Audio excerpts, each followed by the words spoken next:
अस्सलाम वालेकुम। उम्मीद करता हूँ लोग खैरियत से हो गए। लाइफ बहुत मजे में चल रही होगी। Welcome to chartered commerce studio once again. This is sir Khandaniyal, CA finalist, your instructor of economics. Sir, अब हम इस स्टेज पे आ गए कि हम फर्स्ट ईयर के माइक्रो इकोनॉमिक्स को कम्प्लीटली खत्म कर चुके हैं और आज से एक नया स्टार्टअप ले रहे हैं जिसका नाम है macro economics. Sir, micro economics होता है, मैक्रो इकोनॉमिक्स होता है। सर, माइक्रो इकोनॉमिक्स पहली क्लास में बताया था क्या होता है कि अगर इंडिविजुअल के फाइनेंशियल डिसीजन को हम स्टडी करते हैं तो सर इस इंडिविजुअल के फाइनेंशियल डिसीजन को स्टडी करने का नाम माइक्रो इकोनॉमिक्स होता है। अगर एग्रीगेट माइक्रो इकोनॉमिक्स को पढ़ना चाहेंगे हम, अगर एग्रीगेट डिमांड, एग्रीगेट सप्लाई, यानी कि पूरी की पूरी इकोनॉमी की डिमांड, पूरी की पूरी इकोनॉमी की सप्लाई को पढ़ना चाहेंगे तो सर इसको कहेंगे, क्या कहेंगे? Macro equilibrium. उम्मीद करता हूँ ये बात आपको समझ आ रही होगी। सर, आज पहला लेक्चर है introduction to macroeconomics. Sir, basic concepts हैं सर, लेकिन बहुत ही इंपॉर्टेंट है सर। ये बेस बुनियाद बनाएंगे आपके अगले फर्दर लेक्चर्स की। आज का लेक्चर अगर मैं बोलूं, अगर आप ले ले तो आपको पता चल जाएगा किस चीज का, कि आगे आने वाले 10 15 20 30 लेक्चर्स में हम क्या पढ़ने वाले हैं। उम्मीद करता हूँ ये बात आपको समझ आ चुकी होगी। तो sir, without any wastage of time start करते हैं। Welcome to chartered commerce studio once again. This is sir Khandaniyal, CA finalist, your instructor of economics. Sir, आज का जो हमारा एजेंडा है, मैं अपना कर्सर रोल कर लूँ।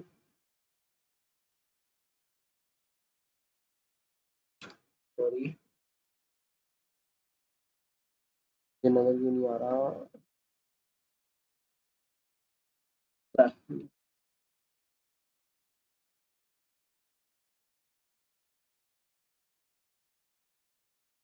हाँ, आज का जो हमारा एजेंडा है वो objective of macro economics policies. क्या ऑब्जेक्टिव है मैक्रो इकोनॉमिक्स पॉलिसीज के? सर, मैक्रो इकोनॉमिक्स पॉलिसीज के जो ऑब्जेक्टिव है उसको बहुत ही डिटेल में पढ़ेंगे। सर्कुलर फ्लो ऑफ इनकम या सर्कुलर फ्लो को पढ़ेंगे। लीकेजेस के बारे में पढ़ेंगे, विड्रोवल के बारे में पढ़ेंगे और एडवांस कॉन्सेप्ट थोड़े बहुत इसमें हम लेने की कोशिश करेंगे। सर, ये लेक्चर मैं आपको फिर बता रहा हूँ, ये लेक्चर बहुत ही बेसिक लेक्चर है, लेकिन बहुत ही बुनियादी लेक्चर है। सर, अगर ये लेक्चर आपने नहीं लिया, नहीं समझा, तो आपको मैक्रो इकोनॉमिक्स समझ नहीं आ सकती मेरा बच्चा। तो उम्मीद करता हूँ सर आपको ये बात मेरी समझ आ रही होगी। सर, तो ऑब्जेक्टिव हो मैक्रो इकोनॉमिक्स पढ़ने के लिए तैयार है आप लोग? बिल्कुल तैयार है सर। स्टार्ट करते हैं। सर, मैक्रो इकोनॉमिक्स पॉलिसीज हैं कुछ। क्या है? Macro economics policies. Macro economics जो पॉलिसीज है वो पॉलिसीज है जो गवर्नमेंट इंप्लीमेंट करेगी। सर, मैक्रो इकोनॉमिक्स का जो सबसे बड़ा यूजर होता है वो गवर्नमेंट होती है। मैक्रो इकोनॉमिक्स का जो सबसे बड़ा यूजर होता है वो गवर्नमेंट होती है। सर, हम क्यों पढ़ना चाह रहे हैं? हम तो माइक्रो इकोनॉमिक्स में डील करते हैं ना। बिल्कुल, एक आम दुकानदार, एक आम बिजनेसमैन, एक आम कंपनी, एक आम कंज्यूमर, ये सारे की सारी चीजें कहाँ डील करती हैं? माइक्रो इकोनॉमिक्स में डील करती है। मैक्रो इकोनॉमिक्स का मतलब है पूरे पाकिस्तान के फर्म्स, पूरे पाकिस्तान के कंज्यूमर्स। तो सर, ये तो पूरे पाकिस्तान की बात हो रही है, तो पाकिस्तान की जब बात हो रही है तो ये किसके लिए रिलेटिव होगा? है भाई? सर, गवर्नमेंट के लिए। गवर्नमेंट जो अपने डिसीजन मेकिंग करती है वो मैक्रो इकोनॉमिक्स पॉलिसीज से करती है।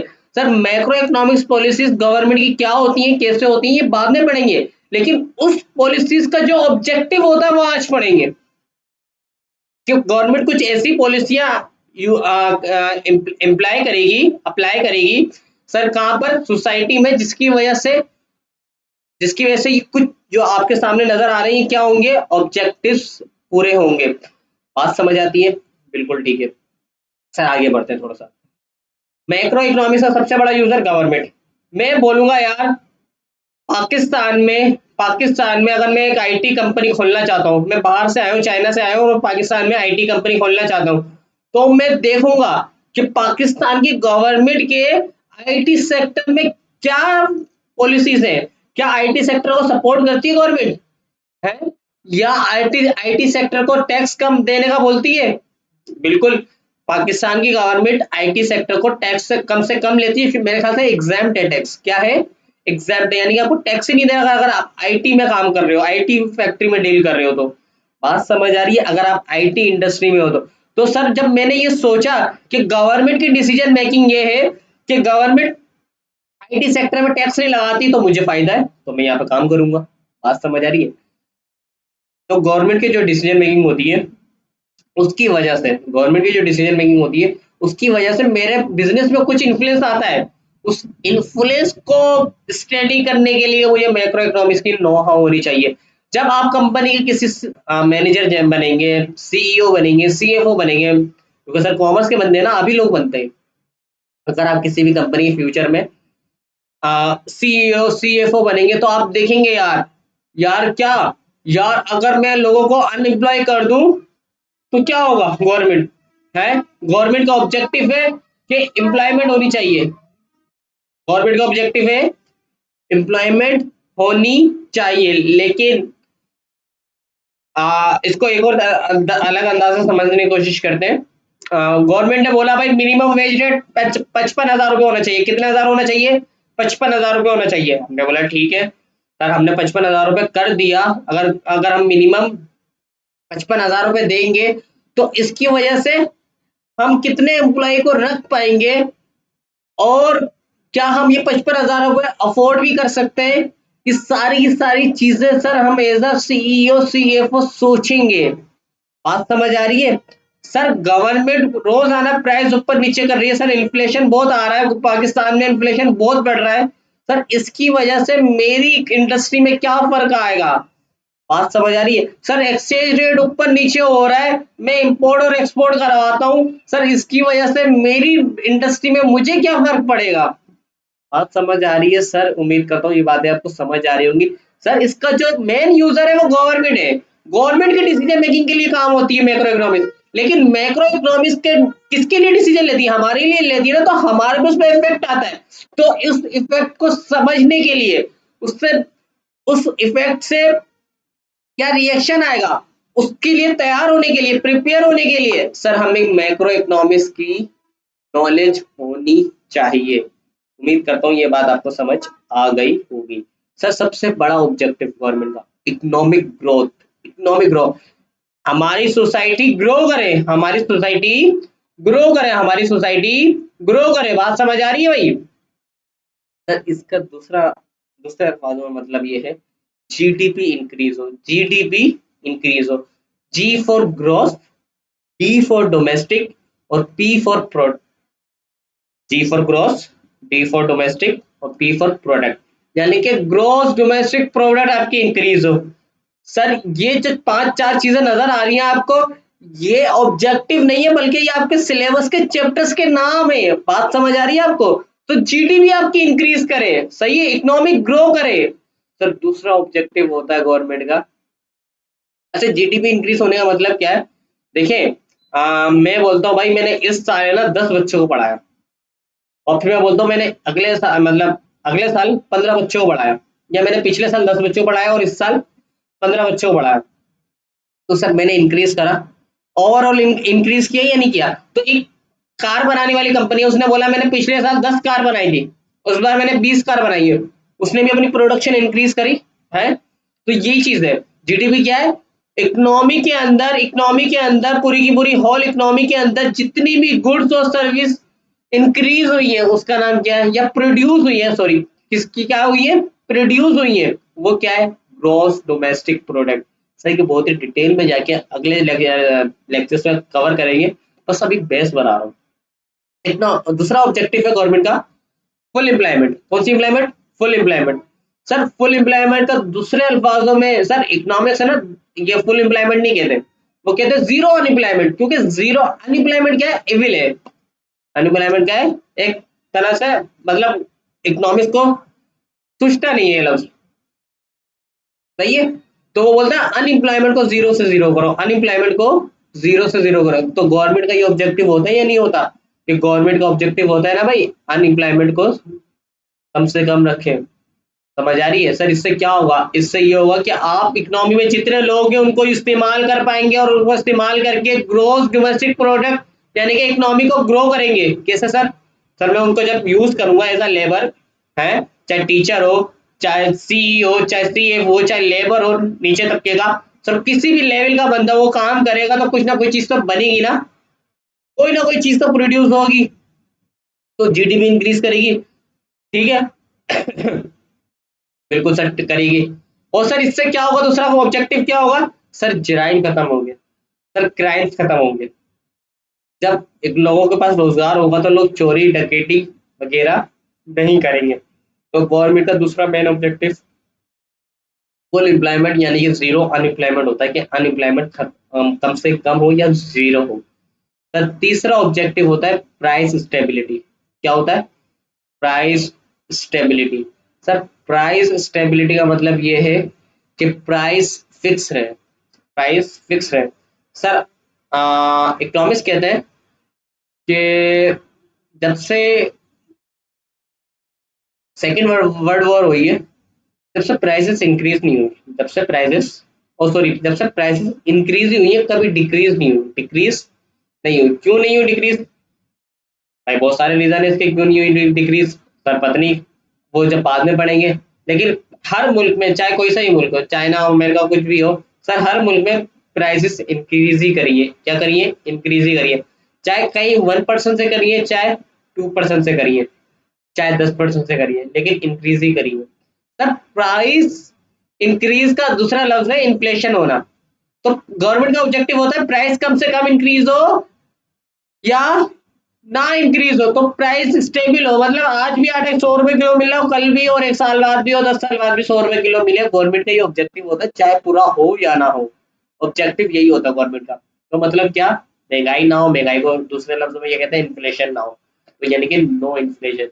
प्राइस स्टेबिलिटी का मतलब नो इन्फ्लेशन। और प्राइस स्टेबिलिटी का दूसरा मतलब क्या है? दूसरा मतलब ये है कि एक्सचेंज रेट फिक्स हो, एक्सचेंज रेट फिक्स हो, डॉलर महंगा ना हो है, यान ये कहते हैं डॉलर महंगा ना हो।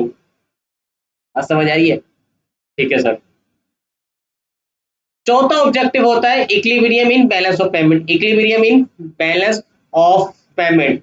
सर बैलेंस ऑफ पेमेंट क्या होती है? इंपोर्ट और एक्सपोर्ट का हिसाब किताब रखना। सर इंपोर्ट का मतलब होता है पाकिस्तान ने बाहर से कोई चीज मंगवाई, तो उसको बदले में क्या दिए होंगे? पैसे दिए होंगे, दिए होंगे। सर पाकिस्तानी पैसे दिए होंगे? नहीं सर, इंटरनेशनली क्या चलता है? डॉलर चलता है। अब कॉमन सेंस लगाना। एक्सपोर्ट का मतलब क्या होता है? पाकिस्तान ने अपनी कोई चीज यहाँ पे बनाई होगी, बाहर बेची होगी। सर क्या पाकिस्तानी रुपए में बेची? नहीं, उन्होंने भी किसमें बेची होगी? डॉलर में बेची होगी। यानी कि मुल्क में एक्सपोर्ट करने से डॉलर आता है, यानी कि डॉलर की सप्लाई इंक्रीज होती है, और इंपोर्ट करने से डॉलर जाता है। और कोई चीज जब खत्म होती है तो उसकी डिमांड इंक्रीज होती है। समझ आ रही है? सर डिमांड इंक्रीज होगी तो प्राइस क्या होगी? इंक्रीज कर जाएगी या नहीं कर जाएगी? बिल्कुल, इसलिए डॉलर की प्राइस इंक्रीज करती है। अगर ये बात समझ आ गई तो बहुत अच्छी बात है। Equilibrium in balance of payment का मतलब, अगर आप 100 रुपए का माल पाकिस्तान में बना के बाहर बेच रहे हो, तो 100 रुपए का ही माल बाहर से मंगवा सकते हो, ये इक्विलिब्रियम होगा। लेकिन पाकिस्तान में कैसा होता है? सर पाकिस्तान में तो इक्विलिब्रियम बैलेंस ऑफ पेमेंट होता ही नहीं है। पाकिस्तान की एक्सपोर्ट बहुत कम है, यानी कि पाकिस्तान कोई बाहर बाहर चीजें बहुत कम बेचता है, सेल करता है अपनी, और बाहर से कुछ ज्यादा चीजें खरीदता है। तो पाकिस्तान का इक्विलिब्रियम बैलेंस ऑफ पेमेंट कभी भी इक्विलिब्रियम में नहीं है। ठीक है सर। इक्विलिब्रियम इन फिस्कल बजट, फिस्कल का लफ्ज जो इस्तेमाल होता है वो होता है गवर्नमेंट के लिए। फिस्कल का लफ्ज जो इस्तेमाल होता है किसके लिए होता है? गवर्नमेंट के लिए होता है। और बजट का मतलब आप भी लोग भी घर में बजट बनाते होंगे, यार इस महीने में ये हमारे क्या कहते हैं बजट है। तो सर फिस्कल बजट का आसान लफ्जों में मतलब है गवर्नमेंट रिसीव्स और एक्सपेंडिचर। सर आपने कैश बुक बनाई है ना? कैश बुक, कैश बुक में एक रिसीव साइड आती थी, एक पेमेंट साइड आती थी, बिल्कुल इसी तरह से फिजिकल बजट कुछ भी नहीं है, गवर्नमेंट का कैश बुक है, एक रिसीव साइड और एक पेमेंट साइड। अच्छा लेकिन ये रिसीव साइड मतलब पैसा आएगा कहाँ से गवर्नमेंट के पास? सर टैक्स से। किससे आएगा? टैक्स से आएगा। किससे आएगा? टैक्स सिस्टम से आएगा। और सर एक्सपेंड कहाँ करेगी? सर स्कूल बनाएगी, हॉस्पिटल बनाएगी, टीचर्स को देगी, सरकारी सरकारी डॉक्टर्स को देगी, डैम बनाएगी, रोड्स बनाएगी, फैक्ट्रीज बनाएगी। सर ये सारी चीजें गवर्नमेंट के खर्चे में आएंगी। समझ आ रही है? तो गवर्नमेंट को चाहिए गवर्नमेंट की जितनी इनकम है यानी कि टैक्स जमा किया है उतने ही खर्चे रखे। सर ऐसा कभी हुआ है आपके साथ कि आपके घर में आपने एक मिसाल दे रहा हूँ आपने 1 लाख रुपए कमाए और आपने 1.5 लाख रुपए खर्च कर दिए, ऐसा होता है या नहीं होता? होता है। तो 50,000 रुपए कहाँ से आए होंगे? उधार लिए होंगे। तो गवर्नमेंट भी अगर ऐसा करेगी, क्या अगर अगर अगर 1 लाख रुपए कमा रही हो 1.5 लाख के खर्चे कर रही है तो क्या करेगी? लोन लेगी। सर किससे लेगी? अमेरिका से लेगी? नहीं, आईएमएफ से लेगी। किससे लेगी? आईएमएफ से लेगी। बात समझ आ रही है आपको? उम्मीद करता हूँ ये बात आपको समझ आ रही होगी।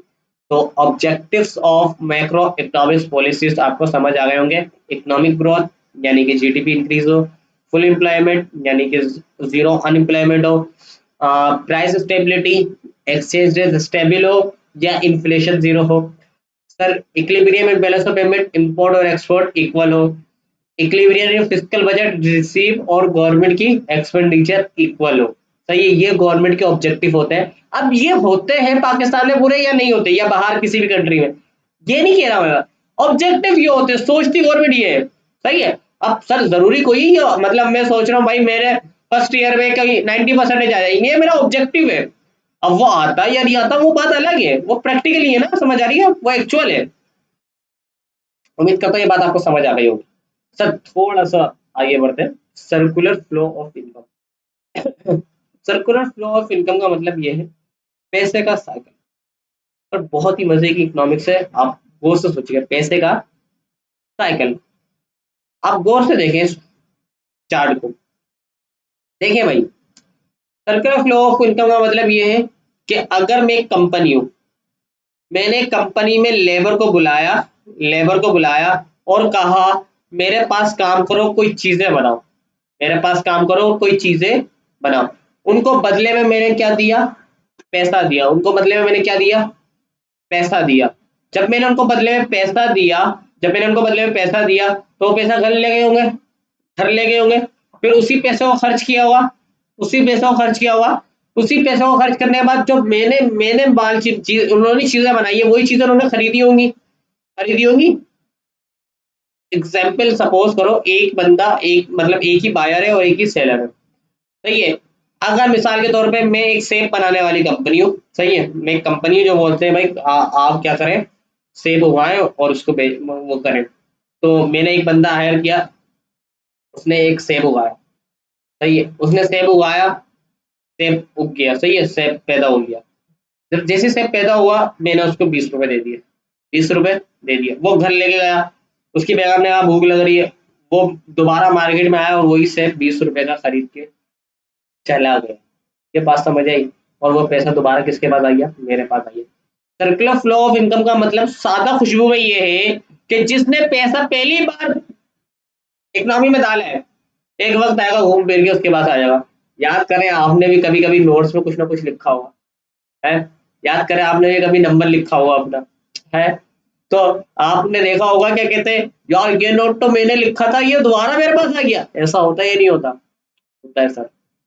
सर्कुलर फ्लो ऑफ इनकम का मतलब ये जो पैसा फ्लो कर रहा है इकोनॉमी के अंदर वो दोबारा आपके पास आ जाएगा। उम्मीद करता हूँ ये बात समझ आ रही होगी। सर जरूरी थोड़ी है, अगर मैंने क्या कहते हैं मैंने एक बंदे को रखा, उसने सेब बनाया, उसने सेब की काश्तकारी की, उसके बाद वो कैश सेब हुआ, एप्पल हुआ, और उसके बाद मैंने उसको 20 रुपए दिए। सर जरूरी थोड़ी है वो 20 रुपए का सेब खरीदे पहले, बिल्कुल जरूरी नहीं। सेव कर सकता है कुछ चीजें। लेकिन sir circular flow of income जो हम पढ़ रहे हैं वो किसका पढ़ रहे हैं? सिंपल इकोनॉमी का। किसका पढ़ रहे हैं? सिंपल इकोनॉमी का या टू सेक्टर इकोनॉमी का या टू सेक्टर इकोनॉमी का। याद करें एक सिंपल इकोनॉमी होती है जिसमें सिर्फ बायर और सेलर होते हैं, एक क्लोज इकोनॉमी होती है जिसमें बायर सेलर और गवर्नमेंट भी होती है, एक ओपन इकोनॉमी होती है जिसमें बायर सेलर गवर्नमेंट और फॉरेन ट्रेडर चारों मौजूद होते हैं, चारों मार्केट पार्टिसिपेंट होते हैं। तो sir circular flow of income जो हम पढ़ रहे हैं वो इस बुनियाद पे पढ़ रहे हैं, ये सिंपल इकोनॉमी है। सही है, इसमें दो बंदे पाए जाते हैं, सिर्फ एक हाउस होल्ड और एक फर्म, यानी एक बायर एक कंज्यूमर। सॉरी, बायर कंज्यूमर तो एक ही चीज है सर। फर्म और क्या कहते हैं सेलर, और बायर या कंज्यूमर बात समझ आ रही है? सिर्फ 2 लोग पाए जाते हैं। और सर जरूरी थोड़ी कि जो बंदा वो 20 रुपए में उसको दे रहा हूँ कि वही मेरा सेब खरीदे। वो आम भी तो खरीद सकता है, बिल्कुल खरीद सकता है। लेकिन हम माइक्रो इकोनॉमिक्स थोड़ी ना पढ़ ले, हम मैक्रो इकोनॉमिक्स पढ़ ले। हम फर्म की बात कर रहे हैं तो तमाम फर्म की बात कर रहे हैं। हम फर्म की बात कर रहे हैं तो तमाम फर्म की बात कर रहे हैं, यानी कि तमाम कंपनियां जितनी भी इकोनॉमी में पाई जाती हैं, तमाम तमाम सेलर जितने भी इकोनॉमी में पाए जाते हैं। सर हाउस होल्ड की बात कर रहे हैं तो तमाम लोगों की बात कर रहे हैं, तमाम लोगों की बात कर रहे हैं, समझ आ रही है? जितने भी हाउस होल्ड लोग पाए जाते हैं। सर अगर मैं कंपनी का ओनर हूं, सही है, और मैं अपने एम्प्लॉयज को कुछ पैसे देता हूँ और उनसे काम करवाता हूँ, तो वो एम्प्लॉयज कहीं ना कहीं तो खर्च करेंगे ना, सही है? वो जब खर्च करेंगे तो वो फर्म की चीजें खरीदेंगे ना। सर चाहे मैं लेबर हूँ, चाहे मैं मैनेजर हूँ, चाहे मैं असिस्टेंट मैनेजर हूँ, चाहे मैं डायरेक्टर हूँ, चाहे मैं सीईओ, चाहे मैं सीएफ हूँ, सर सब खर्च करते हैं या नहीं करते? सर सब जिंदा रहने के लिए खर्च करते हैं या नहीं करते? सर सारे लोग पैसे खर्च करते हैं, सारे लोग पैसे खर्च करते हैं। सर बस अज्यूम ये करना है कि सेविंग नहीं है। अज्यूम क्या करना है? सेविंग नहीं है इसमें। और अज्यूम करना है गवर्नमेंट नहीं है, गवर्नमेंट नहीं है, यानी कि टैक्स ही नहीं देता। वरना ऐसा होता कि अगर 20 रुपए में अपने एम्प्लॉयज को दे रहा हूँ, एम्प्लॉयज को दे रहा हूँ, और वो 2 रुपए सेव करके 18 रुपए खर्च करते हैं जरूरत के लिए, ठीक है? तो अज्यूम करना है कि 20 ही 20 रुपए खर्च करना। दूसरा, सर 20 रुपए मैंने दिए, गवर्नमेंट ने बोला 5 रुपए टैक्स काट लो। सर ये भी नहीं, जो वो गवर्नमेंट की जेब में पैसे चलाया, सर्कुलर फ्लो ऑफ इनकम से हट जाएगा। बात समझ आ रही है? उम्मीद करता हूँ ये बात समझ आ रही है। तो मेरा बेटा गौर से देखें, आए, ये फर्म है। कौन फर्म है भाई? ये हाउस होल्ड है। ये कौन है? House hold. हाउस होल्ड ने क्या प्रोवाइड किया? Factor of production. House hold ने क्या प्रोवाइड किया? Factor of production, labour. House hold क्या है? लेबर। और लेबर इकोनॉमिक्स में हर बंदे को कहते हैं जो human time spend on production. समझ आ रही है? हाउस होल्ड ने क्या किए? फैक्टर ऑफ प्रोडक्शन प्रोवाइड किए। किसको किए? फर्म को किए। किसको किए? एरो को निशान देखना। हाउस होल्ड ने फैक्टर ऑफ प्रोडक्शन प्रोवाइड किए, किसको? फर्म को। तो फर्म ने क्या बनाई? प्रोडक्शन। प्रोडक्शन यानी कि आउटपुट, यानी कि गुड्स और सर्विस बनाई, और वो किसको बेचेगी? हाउस होल्ड को बेचेगी। समझ आ रही है? मतलब पाकिस्तान में जितनी भी कंपनीज है वो किसको बेचती है? पाकिस्तानियों को बेचती है ना? ये पाकिस्तानी बाहर को बेचती है? अज्यूम कर रहे हैं बाहर को भी, बाहर वालों को नहीं बेचती, पाकिस्तान में ही बेचती है। समझ आ रही है? उम्मीद करता हूँ ये बात समझ आ रही होगी। सर हाउस होल्ड ने फैक्टर ऑफ प्रोडक्शन प्रोवाइड किए, सही है, जिसकी वजह से प्रोडक्शन हुई, यानी कि ये इनपुट है, ये आउटपुट है। आउटपुट क्या है? Goods, services. इनपुट क्या है? Land, labour, capital, entrepreneur. Entrepreneur ये खुद है, लैंड भी ये प्रोवाइड करेगा, कैपिटल भी ये प्रोवाइड करेगा, लेबर लेकर आएगा हाउस होल्ड। समझ आ रही है? ये circular of flow of income समझ आया आपको? ये घूमना नजर आया आपको एक इकोनॉमी में? क्योंकि मैक्रो इकोनॉमी की बात हो रही है, पूरी की पूरी इकोनॉमी की बात हो रही है। और अज्यूम ये कह रहे हैं ना फॉरेन ट्रेडर पाए जाते हैं, या ना टैक्स है ना सेविंग। ठीक है, फर्स्ट कर लो अभी, जब बाद में इन चीजों को इंक्लूड भी करेंगे। तो सर ये यहाँ से यूं आया, यहाँ से यूं आया, यहाँ से यूं आया, ये सर्कुलर फ्लो ऑफ इनकम समझ आया आपको? सर ये पेपर में वैसे ही बनाना है जैसे एरो के निशान है। ठीक है सर, अब दूसरा देखें।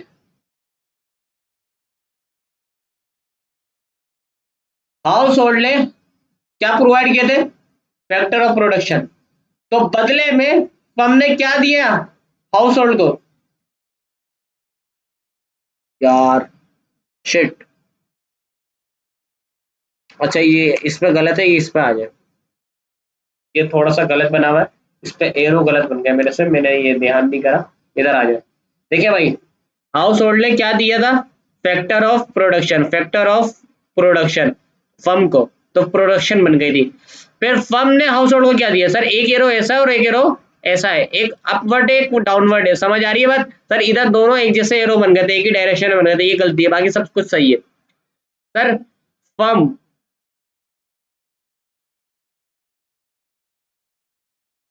सर फर्म देखें, फर्म क्या प्रोवाइड कर रही है? जब वो फैक्टर ऑफ प्रोडक्शन दे रहे हैं तो वो उनको रिवॉर्ड दे रही होगी। याद आ रहा है इंट्रोडक्शन टू इकोनॉमिक्स? रिवॉर्ड दे रही होगी। लैंड को क्या दे रही होगी, रेंट दे रही होगी, लैंड को क्या दे रही होगी, रेंट दे रही होगी, क्या उसको क्या दे रही होगी, कैपिटल को, हाँ भाई, कैपिटल को इंटरेस्ट दे रही होगी, सर लेबर को क्या दे रही होगी, वेजेस दे रही होगी, रिवॉर्ड है ना इनके, और एंटरप्रेन्योर को क्या दे रही होगी, प्रॉफिट दे रही होगी। तो ये चारों फैक्टर ऑफ प्रोडक्शन मिलके कोई ना कोई रिवॉर्ड कमाएंगे, तो फर्म इनको बदले में क्या देगी, income of, income to factor of, income of factor of production, income of factor of production, या income to factor of production, income to factor of production. बेटा ये एरो का निशान नजर आ रहा है, सर वो मेहनत कर रहे हैं तो बदले में उनको, बदले में क्या कर रही है फर्म, पैसा दे रही है, सही है। तब जब मेहनत कर ली कोई चीज बन गई, तो ये फर्म दोबारा किसको बेचेगी, हाउस होल्ड को बेचेगी, ये फर्म दोबारा किसको बेचेगी, हाउस होल्ड को बेचेगी, और हाउस होल्ड इसके बदले में क्या देंगे, हाउस होल्ड इसके बदले में क्या देंगे, फर्म को पैसा देंगे। सर्कुलर फ्लो ऑफ इनकम समझ आ रहा है, सर्कुलर फ्लो ऑफ इनकम समझ आ रहा है। सर ये जो सर्कुलर है, ये जो सर्कुलर है कौन सा, ये वाला, सर इसमें और इसमें क्या फर्क है, सर पहला फर्क है एरो की डायरेक्शन का, एक इस तरफ जा रहा है तो एक इस तरफ जा रहा है, ठीक है, जैसे ये एक इस तरफ जा रहा है तो एक इस तरफ जा रहा है, ठीक है, ये याद रखिएगा। दूसरा अब क्या फर्क है, सर यहाँ पे रियल फ्लो है, यहाँ पे गुड्स और सर्विस, यानी कि यहाँ पे रियल फ्लो, पैसे का फ्लो नहीं है, और यहाँ पे किसका फ्लो है, मनी का फ्लो है, किसका फ्लो है, मनी का, बात समझ आ रही है, यहाँ पे रियल फ्लो है, ठीक है, ये दो बातें। तो सर्कुलर फ्लो ऑफ इनकम, उम्मीद करता हूँ ये बात आपको समझ आ गई होगी बहुत ही अच्छे से। सर थोड़ा सा आगे बढ़ते हैं, या अच्छा थोड़ा सा और कहानी सुने। मिसाल के तौर पर आपके पास एक बेकरी वाला है, आपके घर की तरफ एक बेकरी वाला है, आप उस बेकरी वाले के पास जाते हो, यार बोलते हो यार तुम कितने समोसे भेज देते हो, अच्छा अज्यूम ये करो वो समोसे बेचता है, कितने समोसे भेज देते हो, उसने बोला मैं तुझे क्यों बताऊँ, कितने समोसे भेज दो, मेरी आमदनी पूछ रहा है, उसने बोला बात तो सही है, नहीं बताया। फिर आपने बोला यार तुम्हारे खर्चे कितने, उसने बोला यार तू कौन होता है मेरे खर्चे पूछने वाला, आपने बोला यार ये भी नहीं बता रहा। फिर आपने तीसरे बंदे को भेजा, पहले बंदे से भिजवाया कि इनकम कितनी है, दूसरे बंदे से भिजवाया खर्चे कितने, तीसरे बंदे से भिजवाया, यार ये जो आपके पास समोसे पड़े हैं, जैसे जैसे उसने समोसे का स्टॉल लगाया, मैक्सिमम मतलब वो जितने भी समोसे एक साथ रख देता उस पे स्टॉल पर, मैंने पूछा यार ये कितने का माल पड़ा है, मुझे खरीदना है, ऐसी बेवकूफ बनाया उसने। उसने बोला यार ये मिसाल के तौर पे एक समोसा 20 रुपए का, 2000 समोसे पड़े हुए हैं, यानी कि 20,000 रुपए का माल पड़ा हुआ है। उसने बोला 20,000 का माल पड़ा हुआ है इसके पास, यानी कि आउटपुट, यानी कि समोसे जो है, समोसे क्या है, आउटपुट है ना, इनपुट से आउटपुट बनाए, तो ये लैंड लगी होगी, लेबर लगा हुआ, कैपिटल लगा हुआ, इंटरप्राइज लगी हुई, लैंड किया जिस जमीन में वो बैठा हुआ है, सही है, कैपिटल किया कढ़ाई, सही है, चमचा, सही है, लैंड में तेल भी आ जाएगा, समझ आ रही है, मांडे वो क्या कहते हैं, जो रोटी होती है वो भी आ जाएगा, आलू भी आ जाएगा, सब कुछ आ जाएगा, सही है, ठीक है, लैंड में वो चीजें आ गई जो अल्लाह की बनाई हुई चीजें। कैपिटल में क्या आएगा, कैपिटल में कढ़ाई चमचे स्टॉल वगैरह वो आ जाएगा, लेबर जो काम कर रहा है वहां पर, सही है, वो आ जाएगा, एंटरप्रेन्योर जिसका वो दुकान है, सही है, चारों चीजें मिली तो क्या बना, समोसा बना, समोसा बना। मैंने बोला ठीक है, आउटपुट बन गया, यानी कि मैंने बोला 2000 समोसे हैं, और एक समोसे की कीमत 20 रुपए है, तो 20,000 रुपए ये समोसे बड़े हुए हैं, यानी कि अगर मैं इससे समोसे खरीदता हूँ तो मैं इसको 20,000 रुपए दूंगा, 20,000 रुपए दूंगा, तो सर वो 20,000 रुपए की क्या होगी, आमदनी होगी, होगी या नहीं होगी। तो income is equal to output, समझ आ रहा है, income is equal to output, clear हुआ या नहीं हुआ माइंड से, भाई जो 2,000 समोसे हैं, वो 20 रुपए का ही बिकते हैं, 20,000 रुपए कमाएगा ना वो, हाँ सर, सर यानी कि जो आउटपुट बढ़ा हुआ है उसके बाद जो समोसे बढ़े हुए हैं, अगर उसको मैं मार्केट में प्राइस से मल्टीप्लाई कर दूं, तो सर उसमें इनकम आ जाएगी, बात समझ आएगी। सर एक एग्जाम्पल लिए, दूसरी एग्जाम्पल लेते हैं। सर आपने पूछा होगा किसी भी बंदे से यार अपनी सैलरी तो बढ़ाओ, उसने बोला यार क्या सैलरी बढ़ाओ, या मैं एक प्रैक्टिकल एग्जाम्पल बताता हूँ आपको, मेरे साथ क्या हुआ था। मैंने एक टीचर से पूछा था यार आपकी सैलरी कितनी है, उसने बोला यार बस सही है, अच्छी है, अल्हम्दुलिल्लाह। फिर मैंने उससे कुछ दिनों बाद वो पूछा, क्या कहते हैं यार आपके खर्चे कितने हैं यार, क्या कहते हैं, मैंने नाम लिया था उसका, "ब्रो, आपके खर्चे कितने", उन्होंने बोला खर्चे क्या बताओ, मैं इतना रेंट देता हूँ, इतना बिजली का बिल लेता हूँ, इतना वो करता हूँ, इतना वो करता हूँ, इतना वो करता हूँ। उन्होंने मुझे खर्चे गिनवा दिए 1 से 1.5 लाख रुपए। मैं सोच रहा हूँ यार, इससे इसके खर्चे महीने के 1 से 1.5 लाख रुपए, तो ये कम से कम 1.5 लाख से 1.5 लाख या 1.5 लाख से ज्यादा ही कमाता होगा। हाँ भाई। तो सर अब अगर आपको पूछना है किसी से आपकी इनकम कितनी है, तो इनकम बताते हुए डरेगा, खर्चे बताते वक्त तो आपको ऐसा भाई समझेगा कि भाई है अपना, समझ आ रही है, तो आपको क्या करना पड़ेगा, खर्चे पूछ लो ना, तो इनकम का अंदाजा हो जाएगा। और अज्यूम ये कर रहे हैं कि हम सेव नहीं कर रही इकोनॉमी नेट टैक्स से, तो जितने खर्चे उतनी इनकम। समझ आई या नहीं आई? उम्मीद करता हूँ ये बात आपको समझ आ गई होगी। सर अब एग्जाम्पल को दोबारा कनेक्ट करते हैं। क्या भाई? समोसे वाले की, समोसे वाले ने एक समोसा जो 20 रुपए का बेचा है, उसमें कितने रुपए का बनाया होगा वो? 20 रुपए का बनाया होगा? नहीं सर, 18 रुपए का बनाया होगा, 17 रुपए का बनाया होगा। 3 रुपए उसने अपना प्रॉफिट रखा होगा, 3 रुपए उसने अपना नॉर्मल प्रॉफिट रखा होगा। सर इकोनॉमिक्स कहती है जो एक्सपेंडिचर है, जो एक्सपेंडिचर है उसमें तमाम फैक्टर ऑफ प्रोडक्शन का रिवॉर्ड शामिल कर दो, यानी कि लैंड का रेंट, लेबर का वेजेस, लेबर को वेजेस दे दी होगी उसने, जहां पे दुकान है उसका किराया दे दिया होगा, तेल वेल के समोसे आलू वगैरह के पैसे दे दिए होंगे उसने, ठीक है। और और क्या बचा भाई? लैंड, लेबर और कैपिटल, कैपिटल की भी चीजें उसने दे दी होंगी। सर लेकिन एक फैक्टर ऑफ प्रोडक्शन बचा, एंटरप्रेन्योर जो खुद है वो, सर उसका प्रॉफिट भी कॉस्ट में शामिल होता है इकोनॉमिक्स में। सर एंटरप्रेन्योर का, एंटरप्रेन्योर का जो प्रॉफिट है वो कॉस्ट में शामिल होता है। इकोनॉमिक्स के पॉइंट से बात कर रहा हूँ, अकाउंटिंग के पॉइंट से बात नहीं कर रहा। बहुत ही बेसिक कॉन्सेप्ट है यार, ध्यान रखो। भाई 18 रुपए का समोसा बनाया, 2 रुपए का प्रॉफिट है मेरा उसमें। सर जो 18 रुपए की कॉस्ट है वो 3 फैक्टर ऑफ प्रोडक्शन की है। क्या? Land, labour, capital. एंटरप्रेन्योर में खुद हूं, तो सर 2 रुपए का मेरा अपना प्रॉफिट है। सर उस प्रॉफिट में शामिल हो, मतलब वो जो प्रॉफिट है 2 रुपए, वो कॉस्ट में शामिल होता है। इसलिए तो कहा था हमने फॉर्म इक्विलिब्रियम में कि परफेक्ट कंपटीशन और मोनोपोलिस्ट कंपटीशन ये नॉर्मल प्रॉफिट कमाते हैं। नॉर्मल प्रॉफिट में जो एंटरप्रेन्योर का अपना प्रॉफिट होता है वो शामिल होता है। Average cost is equal to average revenue. याद आ रहा है normal profit? Sir average revenue में एंटरप्रेन्योर का यानी कि बिजनेसमैन का अपना प्रॉफिट शामिल होता है। ये बात समझ आ रही है या नहीं आ रही मेरा बच्चा? सर होता है, होता है। उम्मीद करता हूँ ये बात आपको समझ आ रही होगी। सर मिसाल के तौर पे 10 रुपए उसको क्या कहते हैं कैपिटल की कॉस्ट है, 3 रुपए उसकी लेबर की कॉस्ट है और 5 रुपए उसकी लैंड की कॉस्ट है। 10 रुपए कैपिटल की कॉस्ट है, 3 रुपए लेबर की और 5 रुपए लैंड की, तो 18 रुपए ये हो गए। 2 रुपए एंटरप्रेन्योर के। ये चारों खर्चे जब मिलाओगे तो एक्सपेंडिचर बनेगा, तो एक्सपेंस बनेगा। सर एक्सपेंडिचर बोलूं, एक्सपेंस बोलूं, एक्सपेंडिंग बोलूं, कंजम्पशन बोलूं, परचेजेस बोलूं। सर एक्सपेंडिचर बोलूं, एक्सपेंस बोलूं, कंजम्पशन बोलूं, परचेजेस बोलूं, एक्सपेंडिंग को बोलूं।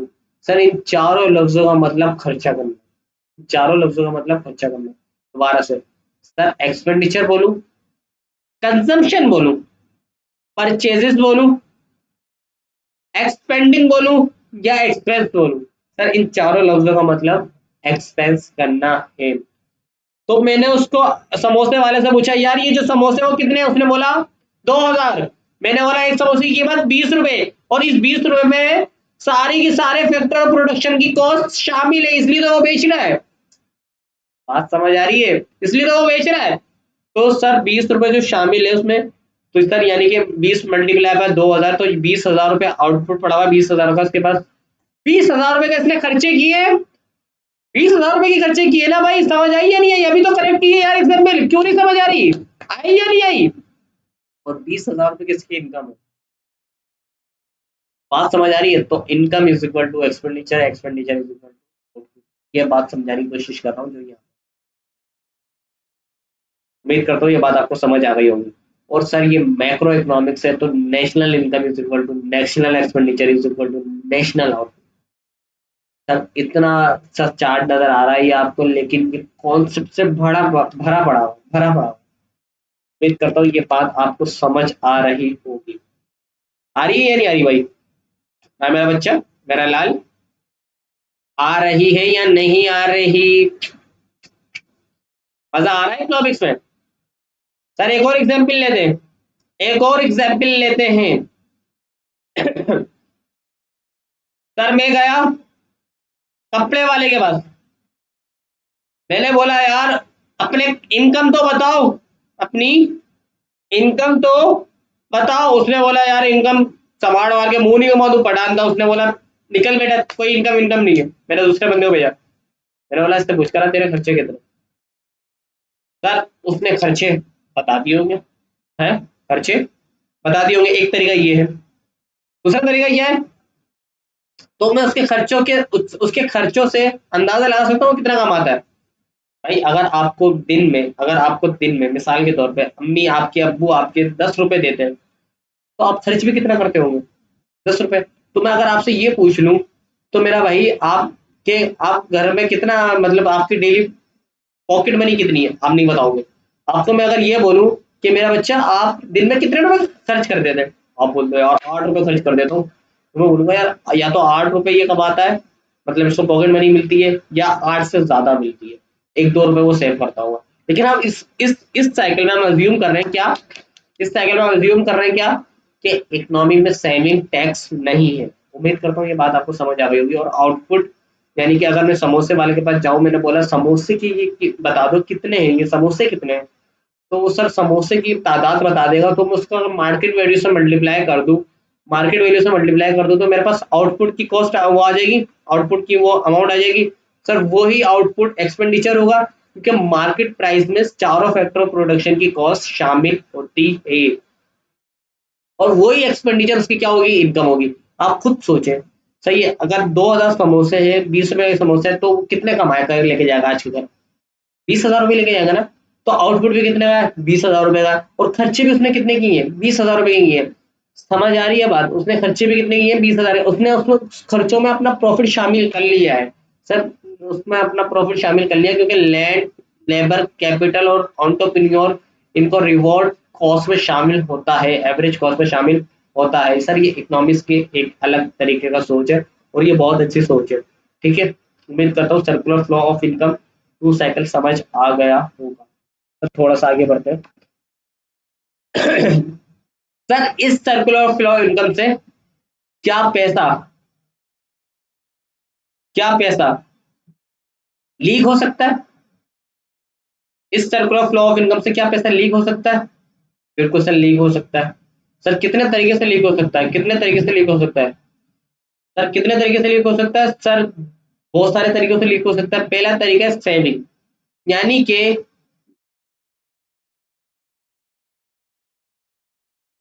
कि अगर आप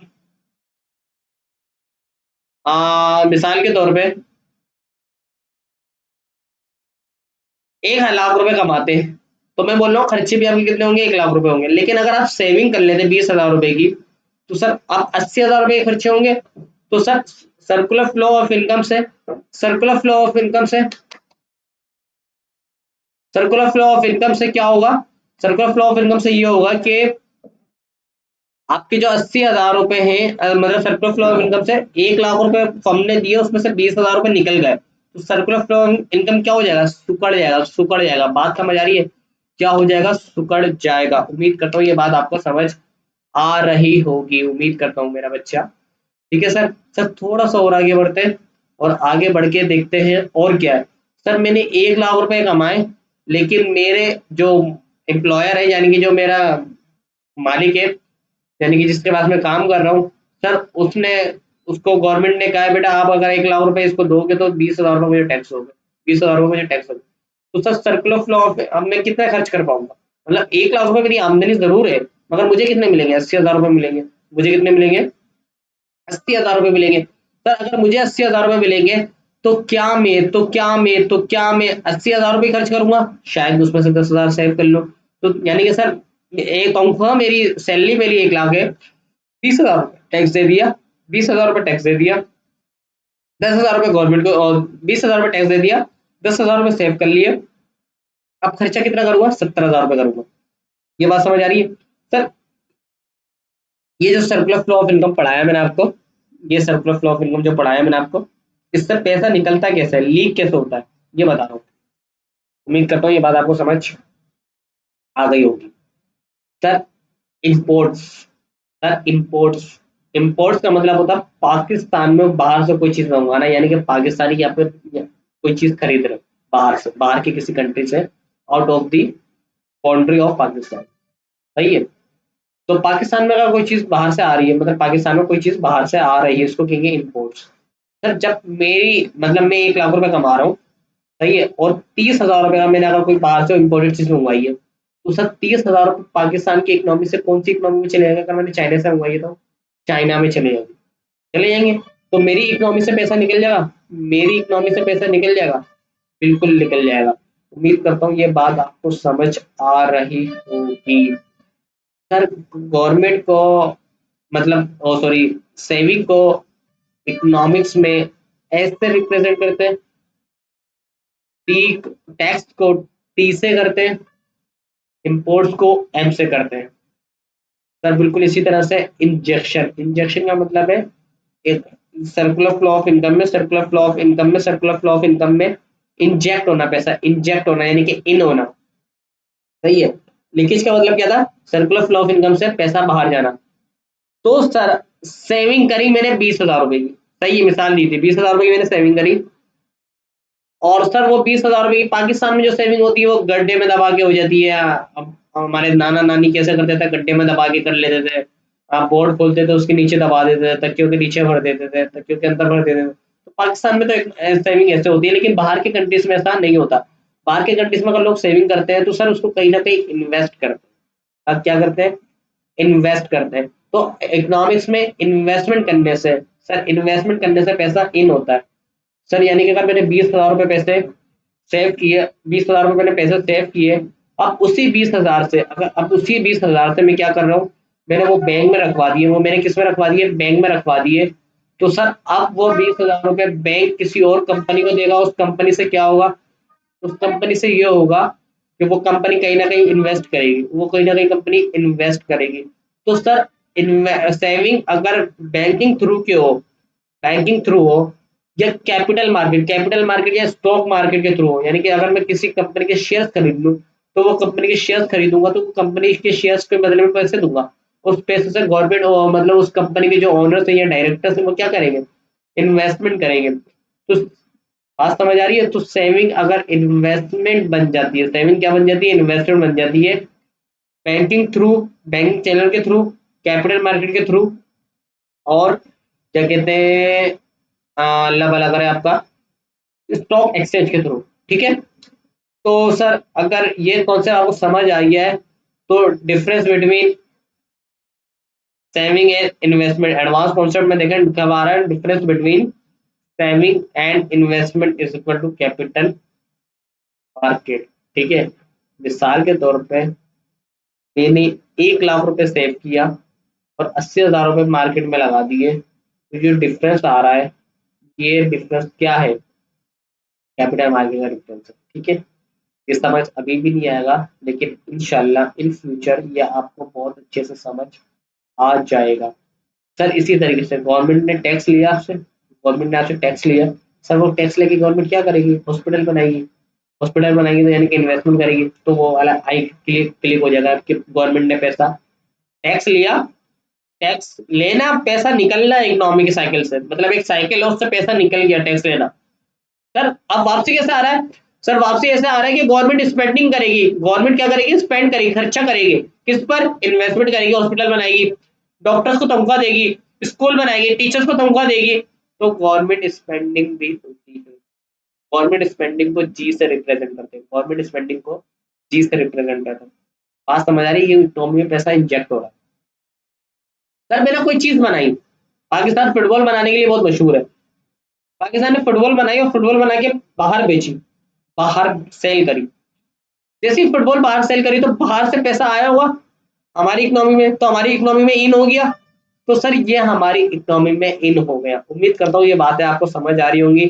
बहुत ही क्या कहते हैं, मुश्किल कॉन्सेप्ट जरूर है, लेकिन सादा खुशबू बयान करने की कोशिश करिए तो शायद आपको ये समझ आ रहा होगा।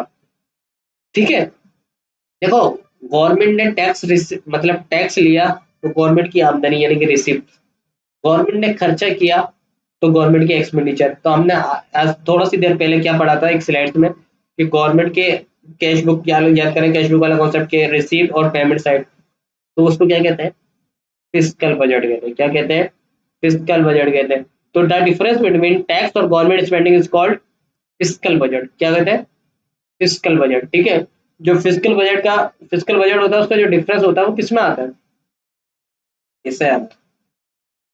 सर इसी तरह इंपोर्ट और एक्सपोर्ट, यानी कि इंपोर्ट और एक्सपोर्ट का जो हिसाब किताब को उसको उसमें कहाँ कहाँ करता हूँ मैं, बैलेंस ऑफ पेमेंट में करता हूँ। तो इंपोर्ट और एक्सपोर्ट का जो डिफरेंस होगा वो किस में आ जाएगा, एक्सपोर्ट में आ जाएगा। वो किस में आ जाएगा, एक्सपोर्ट में आ जाएगा। उम्मीद करता हूँ ये बात आपको समझ आ रही होगी। सर अब थोड़ा सा आगे बढ़ते हैं। और लॉटकिंस, सर ये मैक्रो इकोनॉमिक्स का माय बाप है। मैक्रो इकोनॉमिक्स का माय बाप है। मैं माइक्रो इकोनॉमिक्स का बाय बाय पे कौन, लॉटकिंस। लॉटकिंस कहता है अगर इंजेक्शन और विड्रोवल बराबर हो जाए, अगर इंजेक्शन और विड्रोवल बराबर हो जाए तो इकोनॉमी कहाँ पे हो जाएगी, इक्विलिब्रियम पे होगी। मिसाल के तौर पे 100 रुपए सेव किए, 100 रुपए इन्वेस्ट हो गए, कोई फर्क पड़ा साइकिल में, सर्कुलर फ्लो ऑफ इनकम में निकले 100 रुपए में दोबारा आ गए, कोई फर्क नहीं पड़ा। गवर्नमेंट ने 30 रुपए खर्च किए और 30 रुपए ही लगा दिए, कोई फर्क पड़ा साइकिल में, कोई भी फर्क नहीं पड़ा। इंपोर्ट करी 40 रुपए की, बाहर से माल मंगाया 40 रुपए का, लेकिन बाहर 40 रुपए का माल ही बेच दिया, कोई फर्क पड़ा, कोई भी फर्क नहीं पड़ा। इक्विलिब्रियम पे कब होगी इकोनॉमी, जब विड्रोवल्स और इंजेक्शन बराबर होंगे, विड्रोवल्स और इंजेक्शन बराबर होंगे। सर इंजेक्शन अगर ज्यादा हो जाएंगे, इंजेक्शन अगर ज्यादा हो जाएंगे यानी कि इकोनॉमी में पैसा बहुत ज्यादा आ जाएगा, तो इकोनॉमी बूम पे जाने लगेगी। किस पे जाने लगेगी, बूम पे जाने लगेगी, यानी कि इकोनॉमी ग्रो करने लगेगी। और अगर विड्रोवल ज्यादा हो जाएंगे, विड्रोवल ज्यादा हो जाएंगे तो इकोनॉमी की जीडीपी डिक्रीज होने लगेगी, इकोनॉमी की जीडीपी डिक्रीज होने लगेगी, यानी कि रिसेशन पे चले जाएंगे। किसमें चले जाएंगे, रिसेशन में चले जाएंगे। उम्मीद करता हूँ ये कुछ कॉन्सेप्ट आपको समझ आ चुके होंगे।